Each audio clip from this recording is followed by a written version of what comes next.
The frozen breath hung in the air as Lieutenant Colonel Harry Kinnard watched 4 German officers approach through the snow, their white flag cutting a stark line against the devastated landscape. It was December 22, 1944, just before noon in Bastogne, Belgium.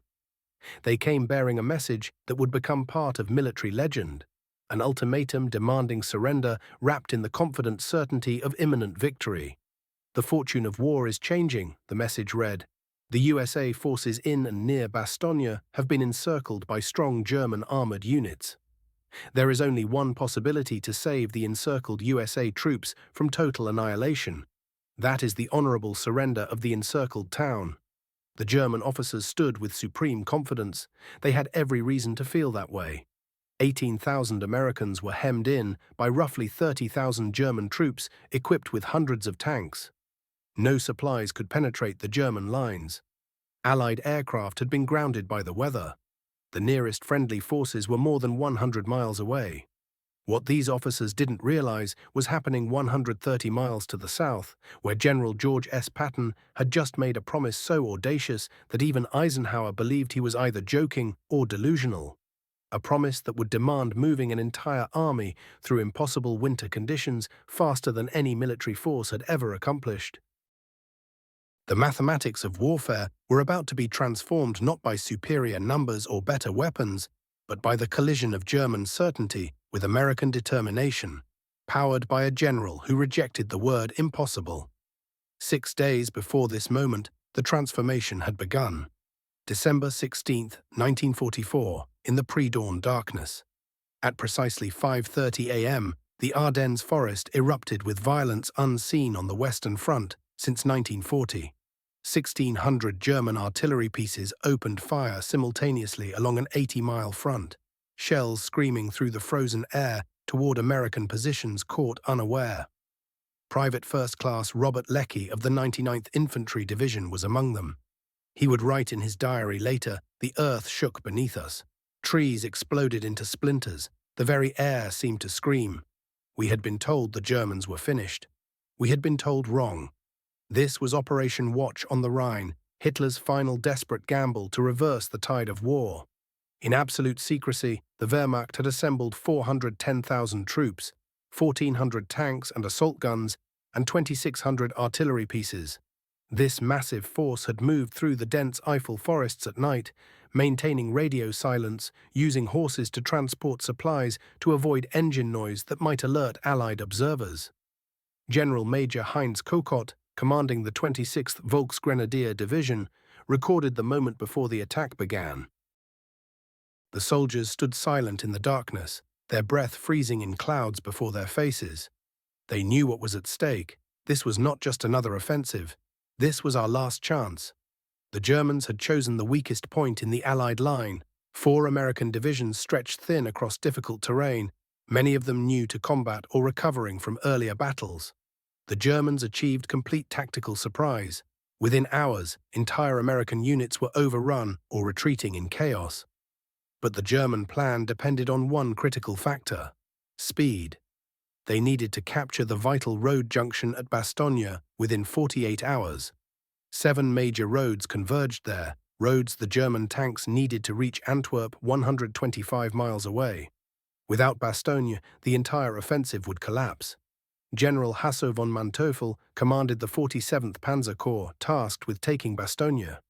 His force was formidable, the elite 2nd Panzer Division with 88 tanks and assault guns, the veteran Panzer Lehr Division with 57 tanks, and the 26th Volksgrenadier Division with 17,000 infantry.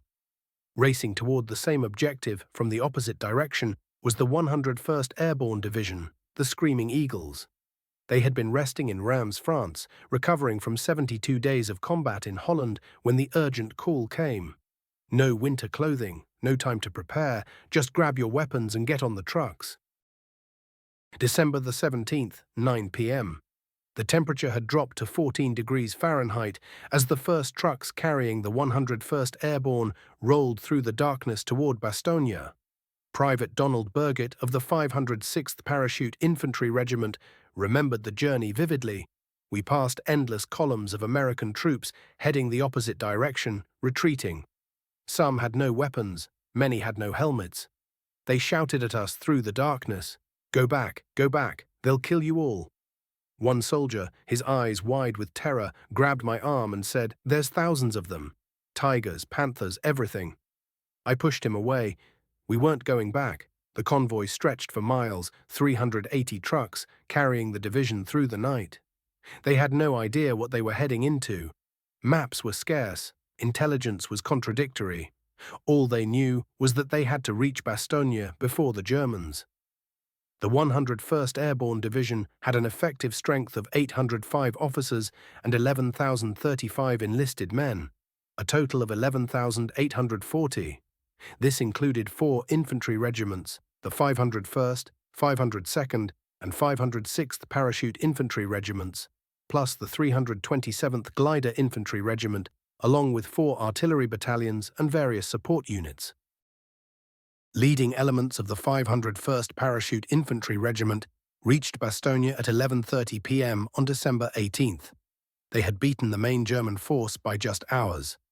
Team de Sobro, a combat team from the 10th Armored Division, commanded by Major William de Sobro, had already established a roadblock at Neuville, 3 miles north of Bastogne. At dawn on December 19th, they made first contact with the German spearheads. Sergeant William McCloskey, a tank commander with Team de Sobro, described the initial encounter. "The fog was so thick you couldn't see 50 yards. Then we heard them, the deep rumble of German armor. When the first Panther emerged from the mist, it looked like a monster. Our 75mm rounds bounced off its front armor like ping-pong balls. We had to let them get close, dangerously close to hit them from the side.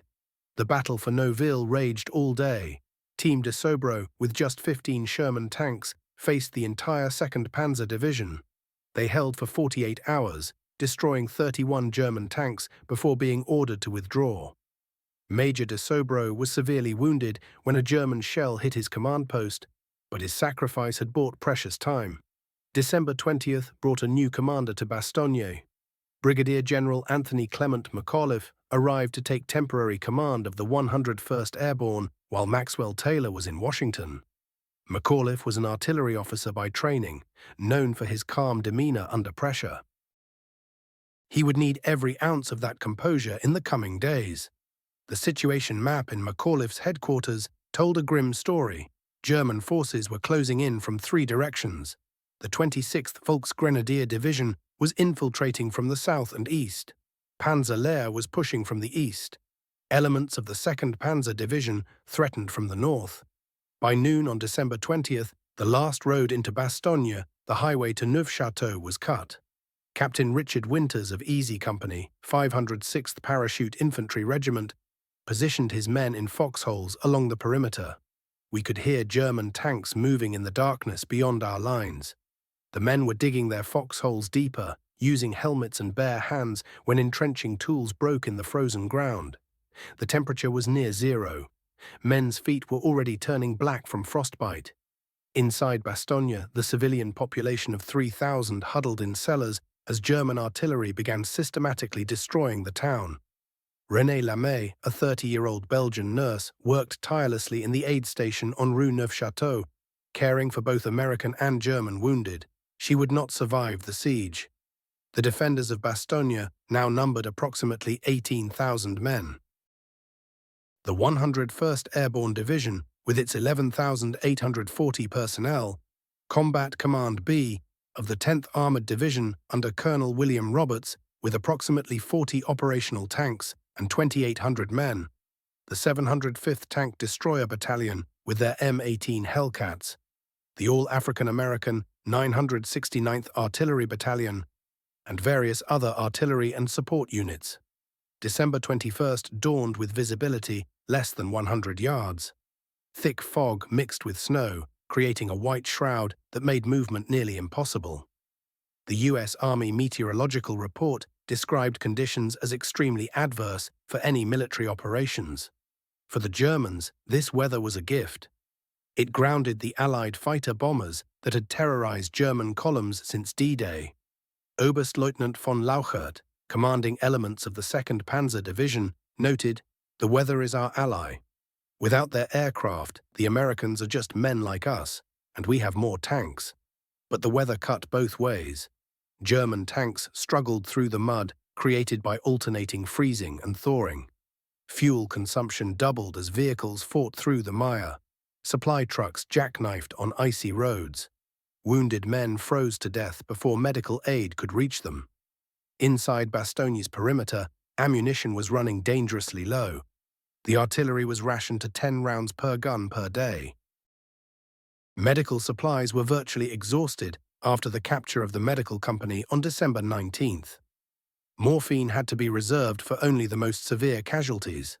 Food supplies dwindled to 1 meal per day. Private First Class James Sims of the 101st later recalled, "We were eating snow for water. My buddy next to me in the foxhole had his feet frozen to his boots. When the medic finally cut them off, his toes came off with them. He didn't even cry. He was beyond feeling anything." 130 miles south of Bastogne at Verdun, a very different scene was unfolding on December 19th. In a cold, damp French barracks heated by a single pot-bellied stove, Supreme Commander Dwight D. Eisenhower had called an emergency conference of his senior commanders. The room was filled with the top brass of the Allied forces: Field Marshal Bernard Montgomery, Lieutenant General Omar Bradley, and Lieutenant General George S. Patton.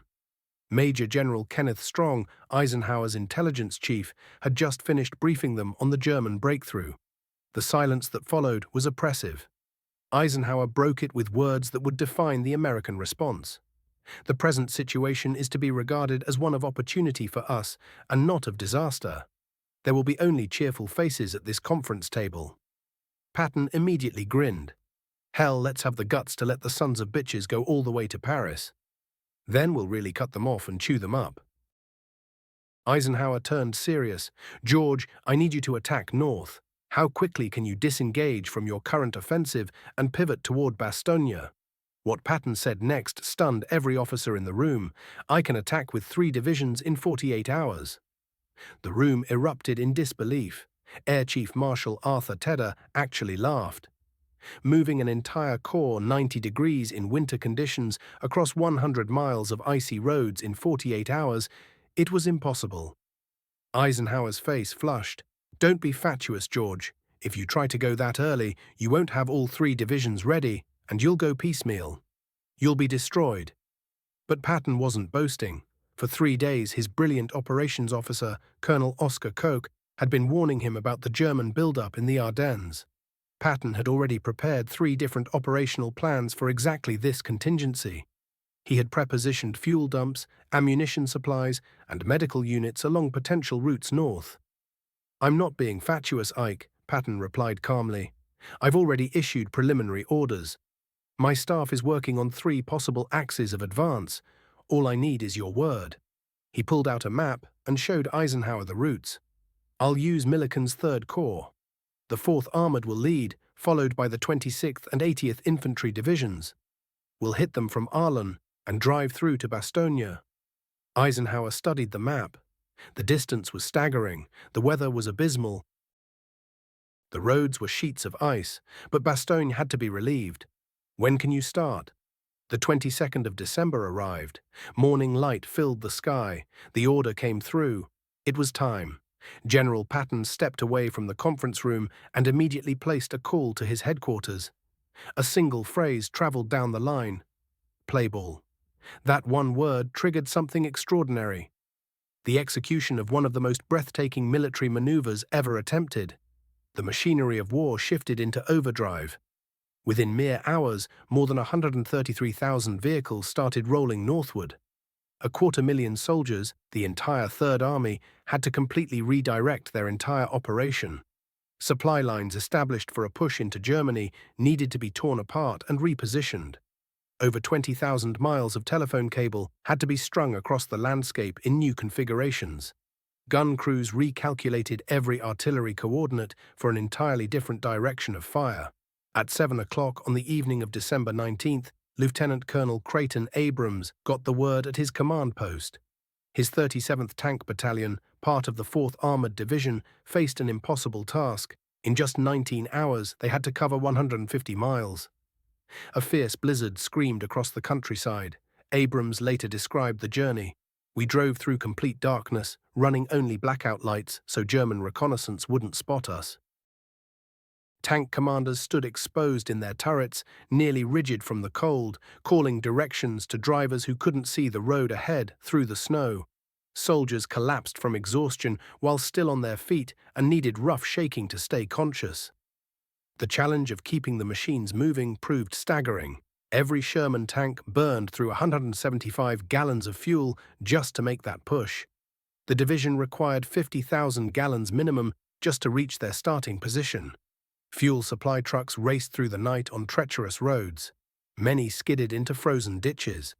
When vehicles broke down completely, soldiers hand-transferred fuel 1 5-gallon container at a time. Master Sergeant Frank Caracello worked in the 4th Armored's maintenance section. He didn't sleep for 72 hours straight. Tank tracks needed replacement even as the machines rolled into place. Mechanics' hands froze solid against metal components. In some cases, skin tore away when men finally pulled their hands free. Nobody quit. Everyone understood. The paratroopers trapped in Bastogne were depending on them to arrive. Inside Bastogne, conditions had grown dire. The defensive perimeter had contracted to just under 16 miles across. German artillery had calculated every American position with deadly accuracy. Medical stations overflowed with injured men with nowhere left to put them. By 11:30 in the morning on December 22nd, 4 German soldiers walked toward the American lines carrying a white flag. F Company of the 327th Glider Infantry Regiment met them. The German delegation included Major Wagner from the 47th Panzer Corps, Lieutenant Helmuth Henke from Panzer Lehr Operations, and 2 enlisted men from the 901st Panzer Grenadier Regiment. Major Wagner held papers, his surrender ultimatum typed on 2 sheets, one in English and one in German. Someone had used an English typewriter and added German punctuation marks by hand. When soldiers brought the message to the command post, they found General Anthony McAuliffe resting in the basement of the Belgian barracks that served as headquarters. Lieutenant Colonel Ned Moore woke him with news. "The Germans want us to surrender," he said. McAuliffe sat up. His first reaction was simple and direct. "Nuts." His staff crowded around as he read the German message aloud. The letter described the hopeless situation facing American forces. It warned that German artillery would annihilate them unless they surrendered immediately. Moore asked what response should go back. McAuliffe honestly didn't know what words could possibly fit the moment. "I'm not sure what the right answer even is." Lieutenant Colonel Harry Kinnard spoke up. "Sir, whatever you just said, that can't be beaten." McAuliffe smiled and understood. "You mean nuts?" Everyone in the room nodded. Laughter broke out. McAuliffe grabbed paper and wrote what would echo through military history. To the German commander, nuts. The American commander, Colonel Joseph Harper, carried the response back to the waiting German officers. Their faces showed confusion. Nuts? The word made no sense to them, Harper clarified. "It means go to hell. And listen, if you come at us again, I'll personally kill every German that tries to enter this city." Major Wagner's expression hardened. "We will kill many Americans. This is war." Harper shrugged. "Safe travels then, buddy. And good fortune to you." General Hasso von Manteuffel, commanding the 5th Panzer Army, later admitted surprise that the ultimatum had even been sent. "Panzer Lehr sent someone to Bastogne without getting my permission first." The refusal to surrender came exactly as expected. The German response came swift and merciless. That evening, German bombers descended on Bastogne. For men huddled in frozen foxholes, it was a taste of perdition itself. Corporal Walter Gordon was there in easy company. The ground heaved beneath us like an earthquake. Trees ignited instantly. Metal fragments screamed past like angry wasps. We pressed ourselves into frozen dirt and prayed to God. The temperature dropped toward 10 degrees below zero. Soldiers in the perimeter trenches took shifts sleeping because keeping watch meant risking death from cold. They learned to urinate into empty ration containers rather than expose themselves. Minutes outside the safety of a foxhole meant either sniper bullets or freezing flesh. Hunger gnawed constantly. The official allocation was 1 K ration daily, about 2,800 calories when men needed 4,000 in extreme cold. Soldiers discovered that cardboard from ration cartons, coated in wax, would burn long enough to warm melted snow into drinkable water. Technical Sergeant Donald Molaski found another resource. Hundreds of frozen dead horses lay across the battlefield, rock solid in the cold. We'd cut pieces off with bayonets and cook them on fires from broken ammunition crates. The taste was awful, but it kept us breathing. December 24th brought two opposite emotions to Bastogne. The clouds finally began breaking apart. Aerial resupply might actually happen, but clear skies also meant German aircraft could fly. At 8:30 that Christmas Eve, German bombers appeared overhead. One bomb struck directly on the aid station where Belgian nurse Renée Lemaire was working. The entire structure collapsed inward, burying dozens of wounded soldiers and medical workers beneath the wreckage. Corporal Kenneth Moore was standing outside when the explosion happened. I heard it and ran toward where the building used to be. Everything was just rubble and broken stone. Underneath it all, we could hear screaming, soldiers calling for help, crying for their mothers. Men dug through the night with bare fingers, pulling out bodies, some alive, some not. Renée Lemaire was among the dead. She had refused to abandon the wounded who couldn't be moved. 30 American soldiers perished in that single blast. The Belgian nurse, who had become a symbol of hope for the wounded, also died there. Augusta Chrétien, a Congolese-Belgian nurse, survived. She continued working with the injured without stopping for 30 hours after the building came down. As Christmas Eve turned to Christmas morning, Pattons Third Army struggled against ongoing blizzard conditions. The assault launched on December 22nd was falling behind schedule. The 4th Armoured had advanced only 7 miles in 3 days. Patton, never one to accept conventional answers, had called for his chaplain on December 22nd. "Chaplain, I need you to write a prayer. I want good weather. These soldiers shouldn't have to fight mud and rain alongside the Germans. See if you can convince God to back us." Colonel James O'Neill hesitated. "Sir, this might need a pretty serious prayer to accomplish." Patton waved his hand. "I don't care if it needs a magic carpet. Get me a prayer for clear skies." The prayer was printed on 250,000 cards and given to every soldier in the Third Army. "Almighty and most merciful Father, we humbly ask your great mercy to hold back these terrible rains that plague us. Please grant us clear weather for battle." Whether through divine favor or simple meteorology, December 23rd broke crystal clear. For the first time in a week, sunlight broke through. The transformation felt miraculous. 7 days of impenetrable fog and snow suddenly gave way to visibility stretching 10 miles. Temperature crept above freezing for the first time since the ordeal began. Most crucially, American and British aircraft could finally take to the air. At 9:50 in the morning, the first Pathfinder planes appeared, dropping colored smoke to mark the drop zones.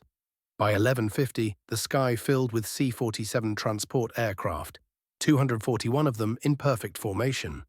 Sergeant Jack Agnew watched from below. We popped purple smoke to mark where supplies should fall. Then we heard it. A low sound that grew into a deafening roar. The sky turned black with planes, the most wonderful sight imaginable. Soldiers in Bastogne started screaming. Men climbed out of foxholes waving their helmets. Many had tears on their faces. They had been surrounded and alone for 7 days. Now rescue was falling from the sky. The first parachutes opened at 11:55. Supplies tumbled downward. Ammunition fell, medical equipment came down. Food arrived, blankets opened their chutes. Most vital of all, artillery ammunition. Of 1,446 bundles dropped, 95% reached American hands. Captain James Parker supervised the collection. Soldiers sprinted through active artillery fire to grab those precious bundles. I watched a private get torn by shrapnel, get up, and drag a bundle to safety while bleeding badly. German anti-aircraft crews hadn't abandoned their positions. Guns positioned around Bastogne opened fire on the transport planes. The C-47s had to fly straight and level at 1,000 feet to drop accurately. They were completely vulnerable. By December 26th, planes had delivered 1,020.7 tons by parachute and 92.4 tons by glider. The heaviest delivery day was December 26th, 289 planes made the Bastogne run. At 2:45 in the morning on Christmas Day, German guns unleashed their heaviest barrage yet.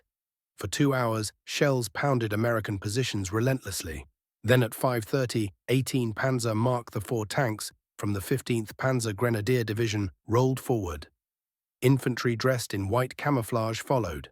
The assault targeted the western perimeter. Lieutenant Colonel Wolfgang Malaka led the attack. His orders from Division Command were absolute. Bastogne must fall today. The Führer wants it for Christmas. German tanks shattered the first line held by Company A's soldiers. Private First Class Kenneth Hendricks held the second position. The ground vibrated from tank engines. In early dawn light, they looked enormous.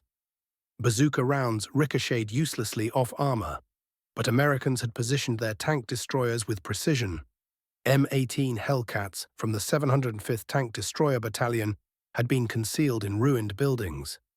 As German tanks rolled past, Americans opened fire from the sides. Sergeant Bill Harper commanded one Hellcat. We let them pass, then shot them in the rear where armor is thinnest.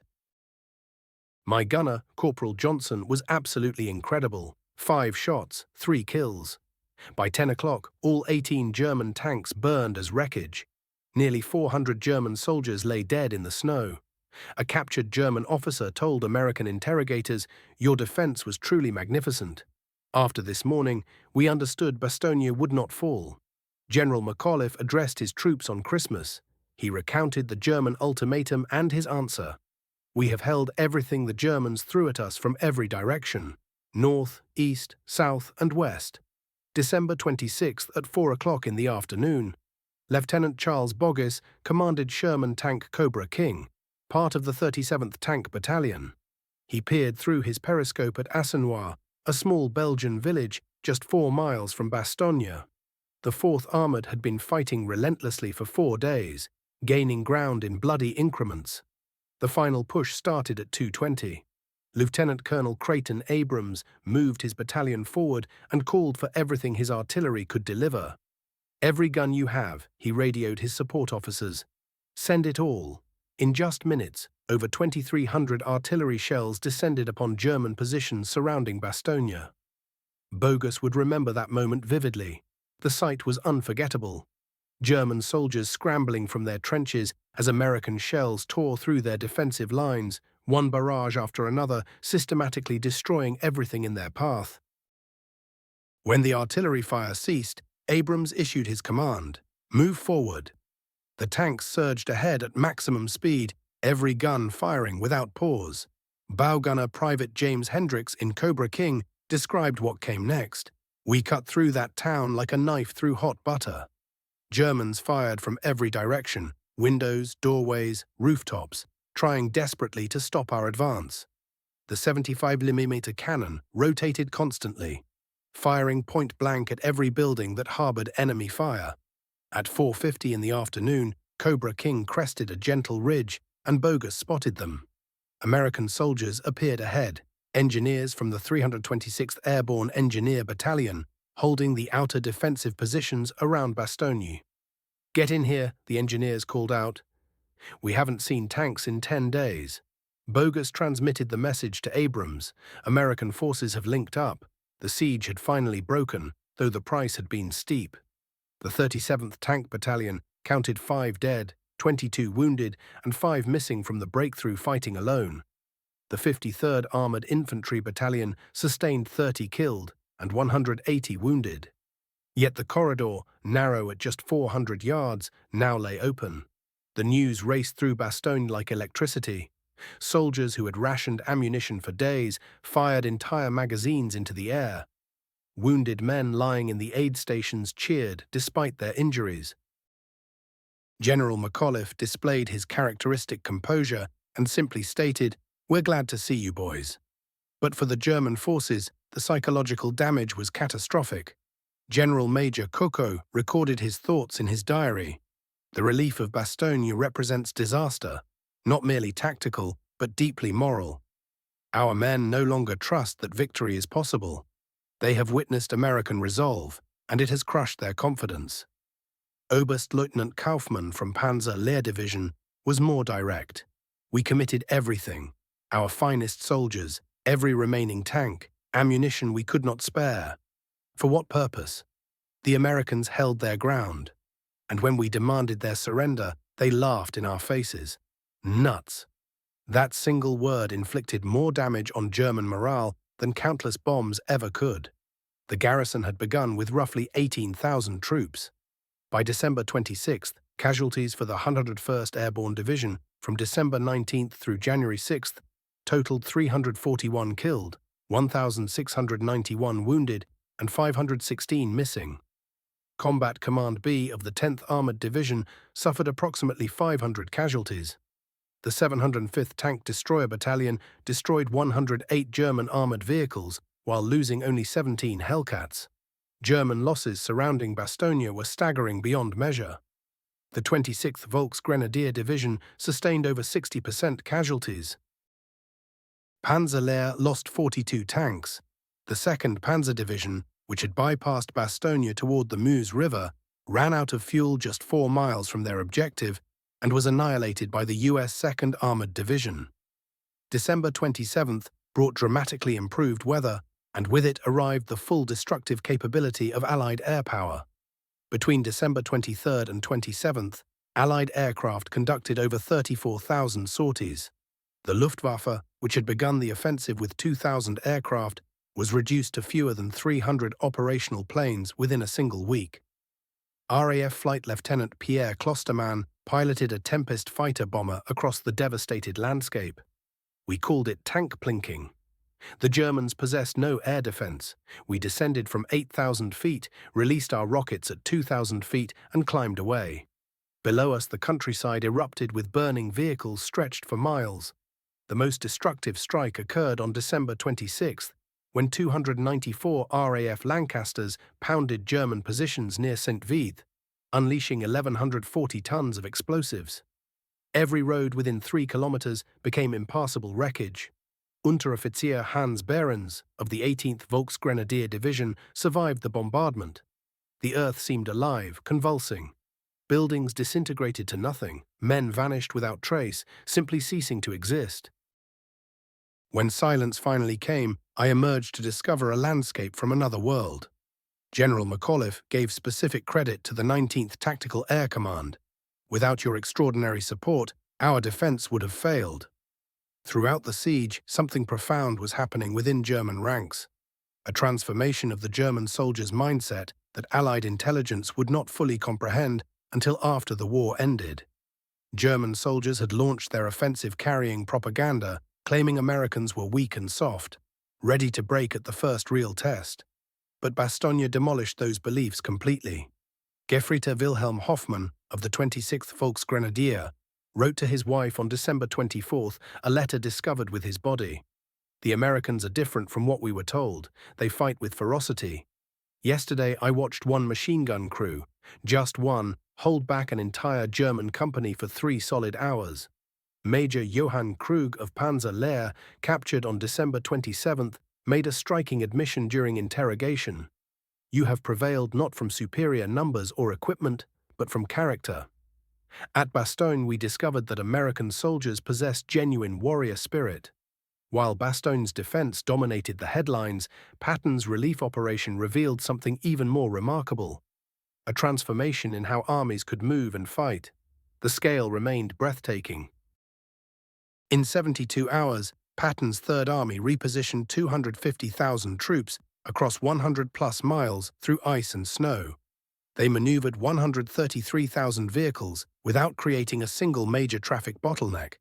They strung 20,000 miles of telephone cable, established 70 new ammunition supply stations, created 40 fuel depots containing 500,000 gallons of gasoline, prepared 20 field hospitals, delivered 4,000 tons of ammunition, distributed 62,000 maps. Colonel Oscar Koch, Patton's intelligence chief, later wrote, "What Patton accomplished in those 3 days should have been impossible by every standard calculation. Our estimates suggested 6 days minimum simply to organize such movement. The answer lay in thorough preparation. Unknown to most observers, Patton had spent 2 weeks wargaming this precise scenario. While other commanders dismissed the possibility of a German attack, Patton had directed his staff to develop complete contingency plans. The medical accomplishments during the siege merit special mention. Despite losing most medical supplies and trained personnel on December 19th, surgeons and field medics achieved extraordinary survival rates. Chief Surgeon Major René Bowman of the 101st Airborne performed 167 surgical operations in 10 days, frequently without adequate pain relief. We operated using candlelight when electrical generators stopped working. We relied on cognac from local Belgian homes when morphine supplies vanished. Technical Sergeant Eugene Rowe of Easy Company tended more than 200 wounded men throughout the siege, repeatedly crawling through intense artillery fire to reach the injured. He carried no weapon, only medical supplies. The successful defense of Bastogne and Patton's relief operation resonated far beyond the immediate victory. Hitler's grand design to split the Allied armies and recapture Antwerp had been stopped completely. Field Marshal Gerd von Rundstedt, commanding German forces in the West, later admitted during post-war questioning, Bastogne was where the Ardennes offensive was buried. We needed control of that junction by December 18th.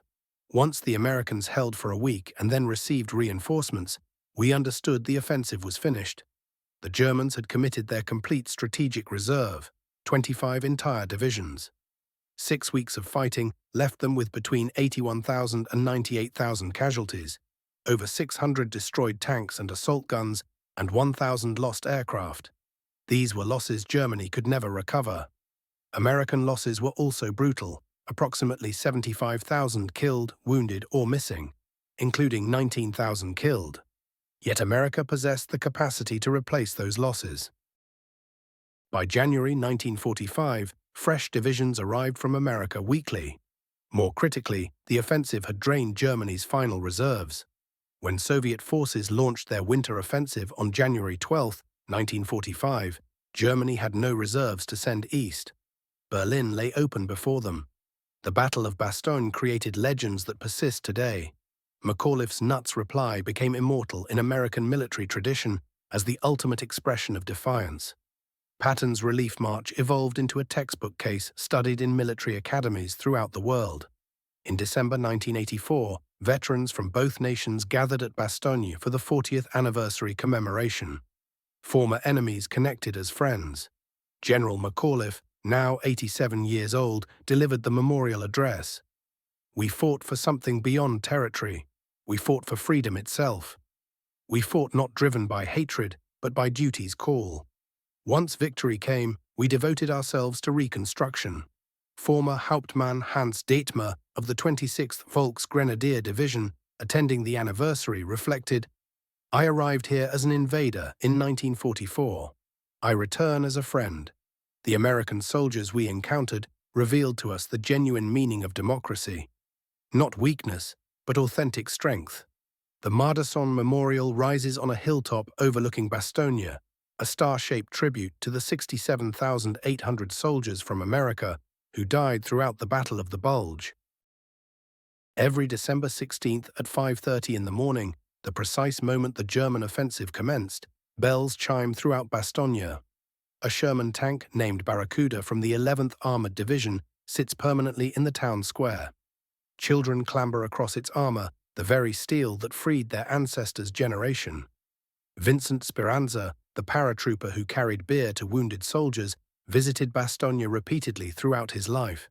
The local brewery crafted airborne beer as his legacy. At his final visit in 2019, at age 96, he lifted his glass and spoke, "To our brothers who never returned home, to the people who preserve their memory, to liberty itself." The final accounting of the Bastogne operation reveals staggering figures. American forces garrisoned at Bastogne, 18,000 total, including 11,840 from the 101st Airborne. Combat Command B brought 40 operational tanks.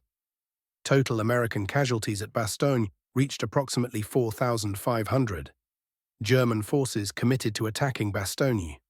Initial strength, 25,000 to 30,000, growing to approximately 55,000 eventually. German casualties surrounding Bastogne exceeded 15,000. More than 100 tanks destroyed. Patton's relief force, 250,000 men, pivoted northward. 133,000 vehicles advanced 100-plus miles through winter terrain. The breakthrough happened within 5 days. Supply by air, 1,200 tons delivered. 961 C-47 transport flights, 241 aircraft sorties on December 23 alone. 95% of air-dropped supplies recovered successfully.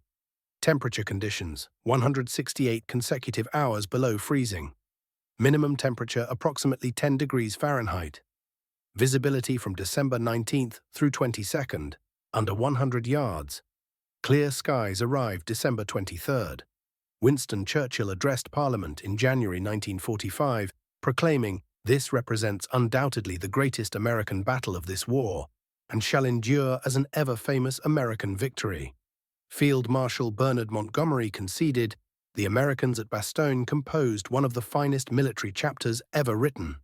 Their defense shall remain remembered so long as humanity honors bravery." Yet perhaps the most profound recognition came from retired General Heinrich von Luttwitz, whose 47th Panzer Corps had encircled Bastogne. Visiting the memorial in 1954, he saluted and declared, "They were magnificent adversaries who became superior friends. They fought for something beyond conquest. They fought for principle. That conviction guaranteed their victory." The German soldiers who surrounded Bastogne learned an important truth during those brutally cold December days of 1944.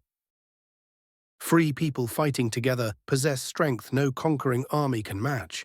Determination transcends numerical advantage.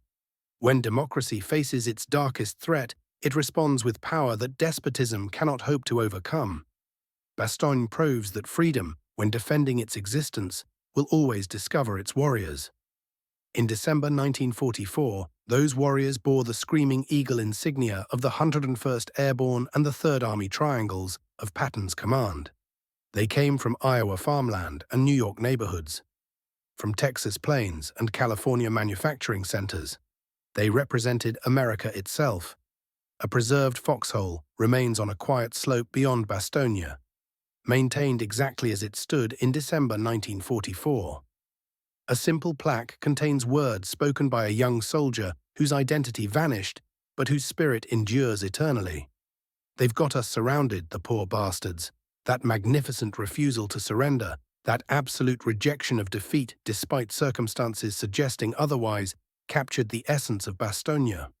It exemplified the determination that repelled tyranny. It motivated Patton's columns thundering through the frozen landscape.